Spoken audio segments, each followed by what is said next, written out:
তোমাদের সাথে আজকে যেটা শেয়ার করছি সেটা আহামরি কিছুই নয়, আমার প্রতিদিন অর্থাৎ নিত্য দৈনন্দিন জীবনের গল্প। রাতে ভাত ফুটিয়ে রেখে সকালবেলা সেটা দিয়ে টিফিন বানিয়ে প্রতিদিন প্রায় ওই 9টার মধ্যে বেরিয়ে পড়তে হয় অফিসের উদ্দেশ্যে। তো হেঁটেই যাওয়া হয় এবং রাস্তা বেশ অনেকটাই, কিন্তু আমার তাতে কোনো কিছু কষ্টই হয় না, কারণ ওই সারাদিন ধরে অফিসে বসে থাকা আর এসে বাড়িতে কাজ করা, এইটুকুই তো। যাওয়ার সময়টা হাঁটা আর আসার সময়টা হাঁটা বেশ ভালোই লাগে আমার। ছোটো থেকেই হাঁটাতে কোনো দিনও অনীহা আসেনি। তো এখানে দেখো জ্যাম লেগে গেছিলো, তার মাঝে রাস্তা পার হয়ে খুব সাবধানের সাথে আমি এগিয়ে যাচ্ছিলাম। আর এই যে রাস্তা তখন প্রায় অনেকটাই ফাঁকা ছিল, কারণ সকালের দিকে খুব একটা একটু ঠান্ডা পড়েছে, তাই অনেক মানুষই হয়তো বেরোতে লেট করছে। কিন্তু যারা আমার মতো অফিস যায়, যারা প্রতিদিন যাদেরকে বেরোতেই হয়, তারা কিন্তু ঠিকঠাক নিজেদের কাজে বেরিয়ে গেছে। তো এইখানটা ফাঁকা থাকলেও প্রায় হাটখোলা মোড়ের কাছাকাছি যখন পৌঁছালাম, তখন দেখলাম বাজার বসে গেছে এবং প্রচুর মানুষ জিনিসের কেনাকাটা শুরু করেছে।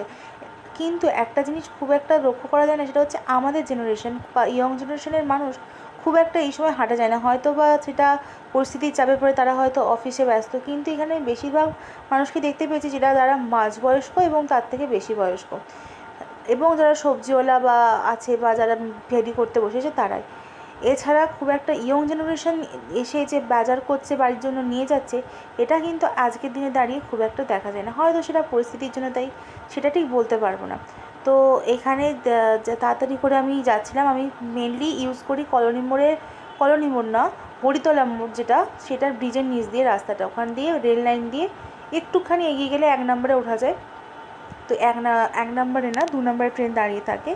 তো সোজা মাতৃভূমি লোকাল ধরে আমি অফিস চলে যাচ্ছিলাম। তো দুর্গানগর মানে ঢোকার আগে বিরাটি থেকে আমি গেটে দাঁড়িয়েছিলাম। গেটে এরমভাবে ঝুলে দাঁড়ানো আমার পক্ষে সম্ভব নয়, আমি এই জিনিসগুলোতে ভয়ই লাগে, তাই আমি একটু ভেতর থেকেই দাঁড়িয়ে ভিডিওটা করছিলাম। আর আমি সাধারণত ভিডিও করা পছন্দ করি না এইভাবে ট্রেনের থেকে, কিন্তু আজকে ফাঁকা ছিল সেই কারণেই আমি ভিডিওটা করছি। তবে মানুষ আজকালকার দিনে এতটাই অসাবধান যে ট্রেন থামতে দেয় না, তার সত্ত্বেও উঠতে শুরু করে, অথচ ট্রেন পুরো ফাঁকা।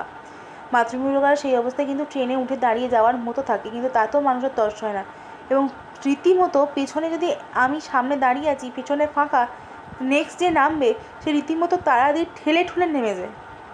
আমি বুঝতে পারি না এটা কেন। আর এইখানে অফিস যাওয়ার আগে একটু চা খেয়ে মেজাজটাকে তাজা করে নিচ্ছিলাম, কারণ গিয়ে অফিসে যে কাজে ঢুকবো সে তো হতে হতে অনেক দেরি। টাটা।